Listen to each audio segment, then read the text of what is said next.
Today I'm going to hit you with a quick summary of the minimum viable product, what it means, and how you can use iterative development to learn and grow. So strap in, guys, this one's going to be quick.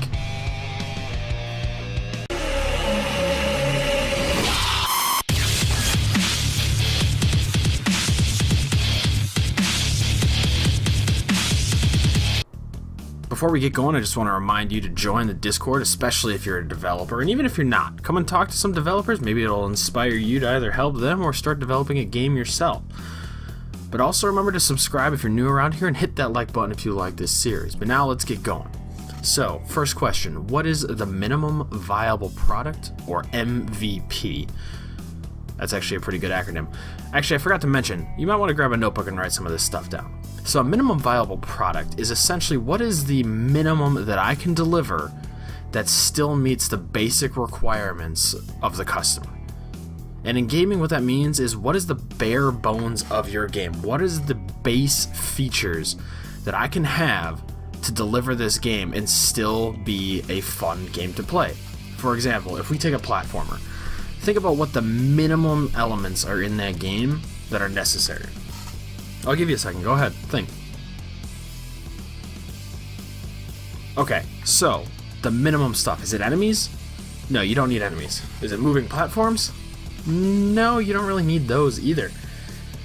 Is it a really hard to reach goal?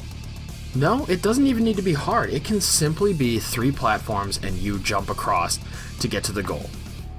And you don't even need to be able to move your character. Maybe he just auto moves and gets across the screen to the goal. That's it. That's all you need. It doesn't need any fancy graphics. It just needs even just 2 platforms, an avatar, and a goal.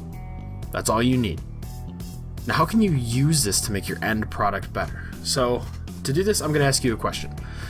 Let's say you come to me and you want me to develop a product for you, okay? And I tell you it's going to take 3 weeks. Which would you rather have? Would you rather have in 3 weeks one large development where you haven't seen anything and you don't have any input along the way?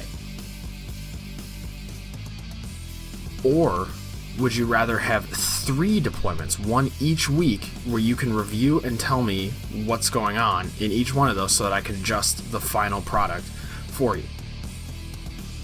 Yeah, it's pretty obvious you'd want the second one, so that way you get a better product and you have more say in what you get.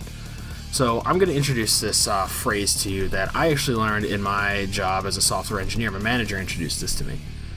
Some of it now is better than all of it later. I'm going to repeat that for you. Some of it now is better than all of it later. Sure, at the end you'd rather have all of it, of course. But you're going to want some of it now so that you can see that work's being done. You can decide, maybe I don't really want that. Or, hey, I'm going to tweak this. So that way when I get the rest of it later, it's what I want. It's actually what I want. So what does this allow us to do? Well, it allows us to learn about our audience. What do they like? What do they not like? And also, it allows us to practice and grow as developers. It allows us to learn these skills and practice new things each time that we release something. And maybe you find that there's an area you really need to spend a lot of time researching and practicing your skills. So now let's talk about iterative development. Now, what is this?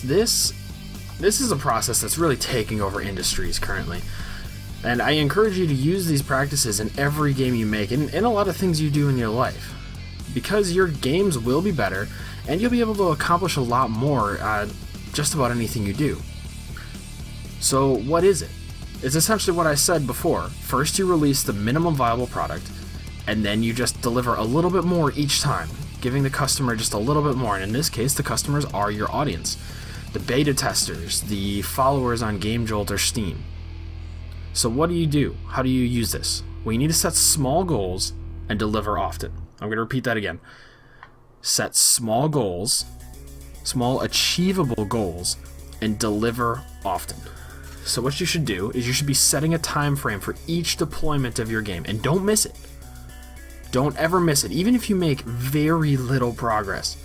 Get it out there, let people see what you've done, and let them give you feedback. Now this is going to help you because of 2 things. You'll get to keep developing, and you'll feel like you're accomplishing things. And you'll be achieving goals if you set your goals small enough and achievable enough. It'll look like you've accomplished a lot, even if you accomplish very little. And also, your audience is going to know when to come back. They're going to keep coming back at the same time every week, every 2 weeks, every month, and look for new content because you said that you'd have it out there at that time. So as long as you do that, people will come and people will respect you as a developer, even if they don't necessarily like your game that much. So what steps should you be following for every release? Well, it's pretty simple. There's only 5 steps. You want to plan and set your goals for that release. Sit down, look at what you want to get done, think about what you can realistically get done in that period. And this will take time. It'll take time to think about what you can actually do, and it'll take time to refine, because you're going to go over sometimes, you're going to go under sometimes. But then you need to actually implement your changes. Do that. Take one goal at a time and finish it. Do it to completion. Don't stop halfway. You want to emphasize finishing things here, not getting things started. If you keep focusing on getting things started, eventually you'll have 6 things started and none of them finished, and you'll be overwhelmed, discouraged, and you'll stop. That's just what happens 75% of the time. Then you want to test them yourself. You want to spend time making sure that your changes actually work. Now, it doesn't need to be perfect, especially if you're just releasing a beta and this isn't a full game. It's okay if they don't all work perfect. Next, you want to actually release this change into the public, and remember to release it on time. Let people know when they can come back and keep rewarding them for returning. But also let them give feedback on the new stuff. Be sure to point out what the new stuff is. Be sure to point out stuff you've changed, stuff you've added, and stuff you've removed. That way they know where to focus their comments on. Then after this, I encourage you to take some time to reflect. Don't reflect on their feedback yet. Focus on the process and how you feel about the achievement. Did you accomplish something? Could you have achieved more? Do you feel like maybe you bit off more than you can chew? And then, after you've done that, after you've decided how you feel, look at the feedback and start planning your next goal. And just keep repeating this for every single release. So now, how do we combine these ideas? How do we make it into one big group, the MVP and iterative development? How do I make it together? Well, allow me to use a simple analogy here. You're writing a book. Let's say you're writing a book. How do you write a book? Do you write it start to finish? All the way through, just one take? Do you just keep going? No, of course you don't. That's how you get bad books. That's how you get tangents. That's how you get loose ends and plot holes in your book. So what do? You outline. You write the titles of the chapters. And then you get all the way to the conclusion, and maybe you have a rough idea of how the ending is. Okay? Now you've done that. You've gone all the way through and made the basic structure. Now you go through again and you fill in a little bit more detail in each little section. Then you do that again and again and again until plots start to form, until sentences start to form. And now, suddenly you have a book. 2 days ago, you didn't have anything that even resembled a complete book. And now you have a complete book, start to finish, no plot holes. And it actually reads pretty well because you spent the time structuring it and then filling it in. So how do you apply this to game development? What's your first outline? That's right, it's the MVP, your minimum viable product. So then after that, in each category of your game, you need to pick one thing to focus on, or pick one thing in each category to focus on. And then from there, you keep filling in little things. You pick one thing out of the enemies category, you pick one UI thing, and you implement them, you release, and then you go back and you want to adjust this thing in that UI. You want to add a map, you want to add multiplayer, you want to do all this stuff, and just keep adding on each release. Don't release it all at once. Don't even start it all at once. Start one thing and finish it, and then move on to the next.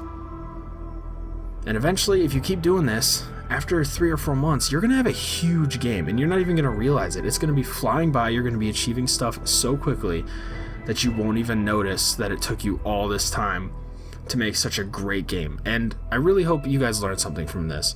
And if you did, leave a comment, leave a like, hit that subscribe if you're new again, and let me know if you'd like to see more like this.